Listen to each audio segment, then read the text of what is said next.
Welcome to the Nevis Newscast for Thursday, August 22nd, 2024. I'm Donis Wilkinson-Keynes. The Honourable Mark Brantley has offered a number of points for consideration, which he says, coupled with ideas from other stakeholders, can allow St. Kitts and Nevis to build a comprehensive response to an urgent and a dangerous problem of crime and violence. We should immediately invite regional and international assistance. The RSS must be deployed in our communities, and we should seek intelligence support from the United States, Canada, the United Kingdom, and Israel. Our friends in the United States must be called upon to do more to restrict the flow of illegal guns and ammunition from their country to ours. We must introduce a top-to-bottom review of our security forces to weed out bad elements. There should be mandatory and ongoing polygraph testing for all police, army, customs, and prison officials. We must target known criminals and their associates and ensure that they have no respite and no places to hide. All leave and holiday for our security forces should be immediately cancelled. Our policemen and women must not be in the comfort of their homes or barracks, but deployed into the communities.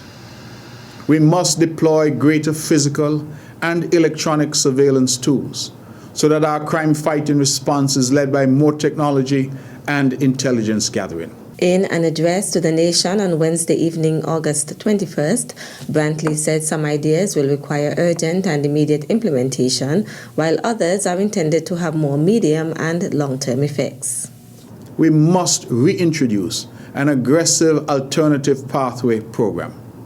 The new program, whether called Peace, Elevate, or by whatever name, must emphasize that those marginalized youth who genuinely wish to be productive citizens will be supported with jobs and economic opportunity. We must not pay people to stay home and not work. We must not reward bad behavior. Any new version of the alternative pathway program must insist that those who benefit personally are also bringing benefits to the community at large.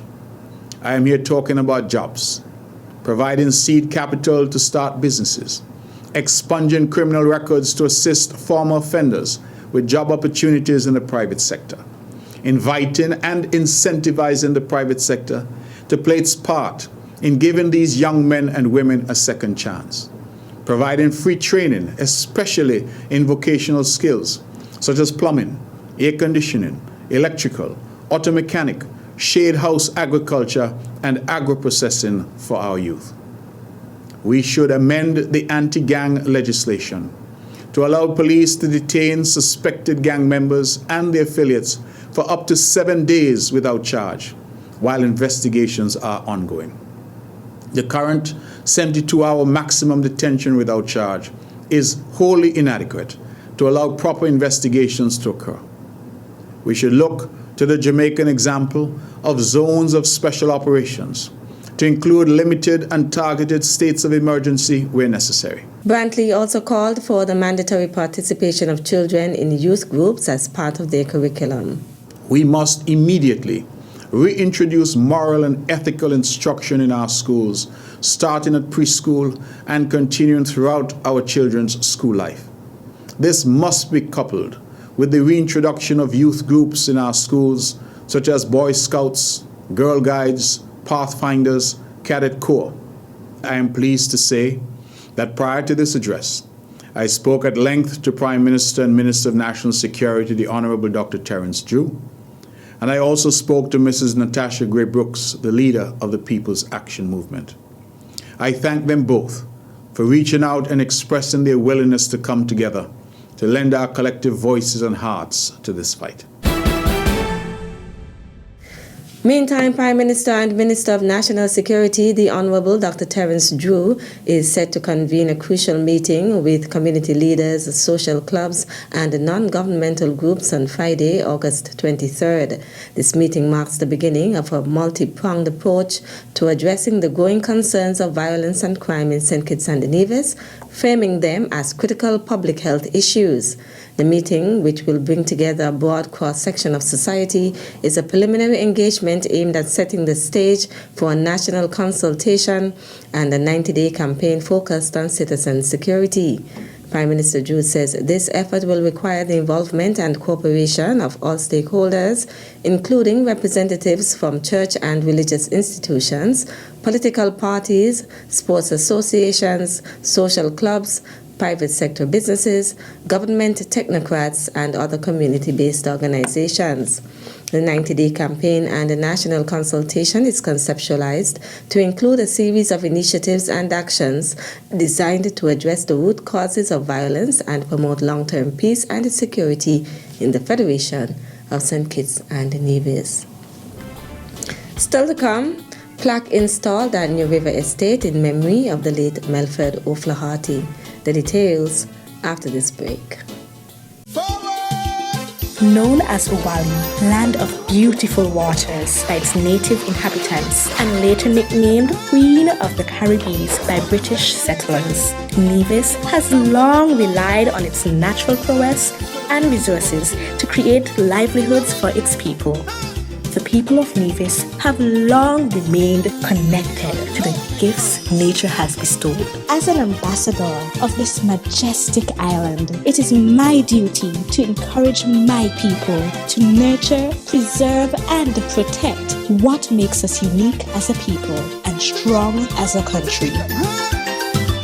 This one is dedicated to my lovely little island. Welcome back. The Royal St. Christopher and the Nevis Police Force is actively supporting an ongoing archaeological investigation following the discovery of human skeletal remains near Pinney's Beach Hotel.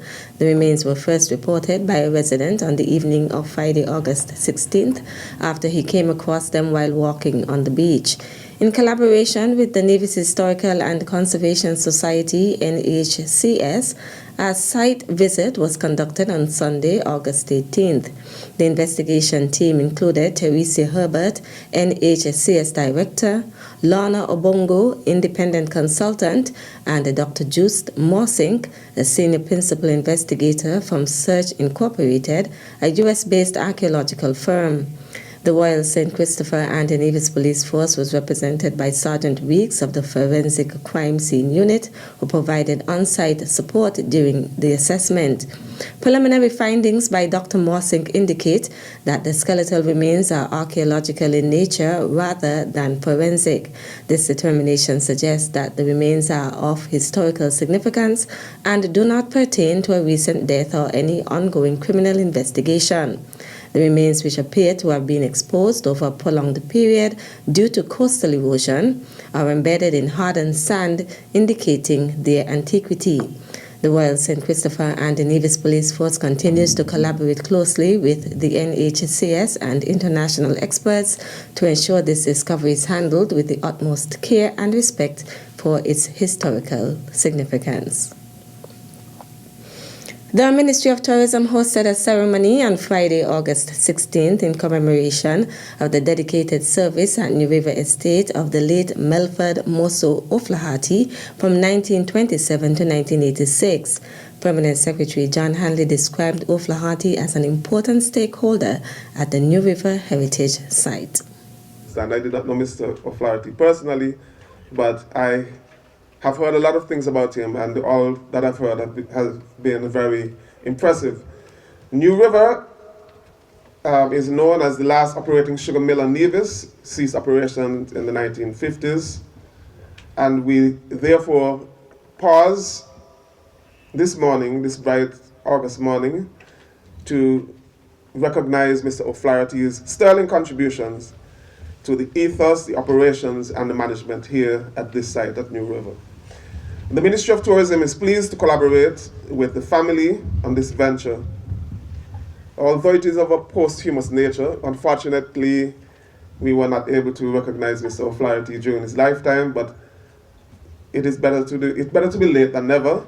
So we are glad nonetheless to be able to recognize Mr. O'Flaherty in this fashion. Daniel Arthurton gave a profile of the late Melford O'Flaherty.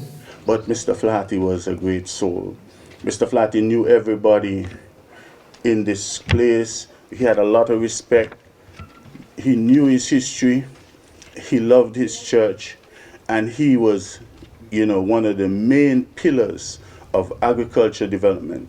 Mr. Nisbet, Chief Nisbet, Mr. Wilkin, they relied on him for information in terms of the history, in terms of the posts, the points on the farm here as to where the estate, one estate where Eastbourne was finished and where New River started and all that sort of thing. And so we relied heavily on him here at the Ministry of Agriculture when I worked, as a young officer.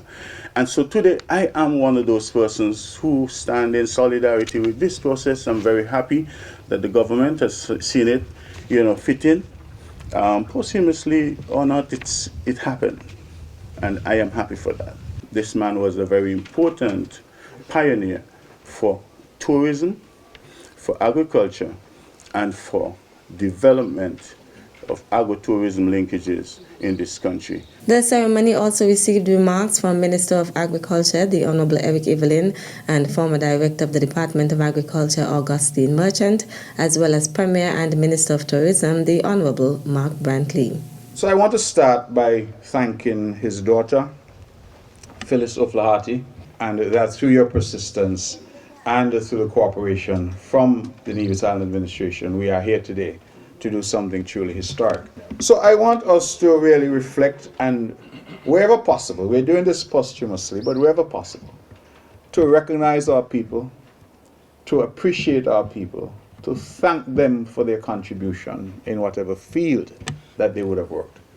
Not all of us are going to be doctors and lawyers and teachers. Not all of us are going to be farmers and fishermen. But whatever our contribution is, whatever it might have been, I want us to have the type of society that recognizes our people. And sometimes, Miss O'Flaherty, all we can do is to say thank you. And so I say thank you to you and the family, and thank you for your dad, because based on all that I would have heard here today, he did an excellent job here at New River. The highlight of the ceremony was the unveiling of a plaque by Phyllis O'Flaherty and Paul Osborne. The plaque has been installed by the O'Flaherty family in collaboration with the Ministry of Tourism to commemorate the work and contribution of Melford O'Flaherty at the New River Estate from 1927 to 1986. That's it for this edition of the Nevis Newscast. On behalf of all of us here at the Department of Information, thank you for viewing.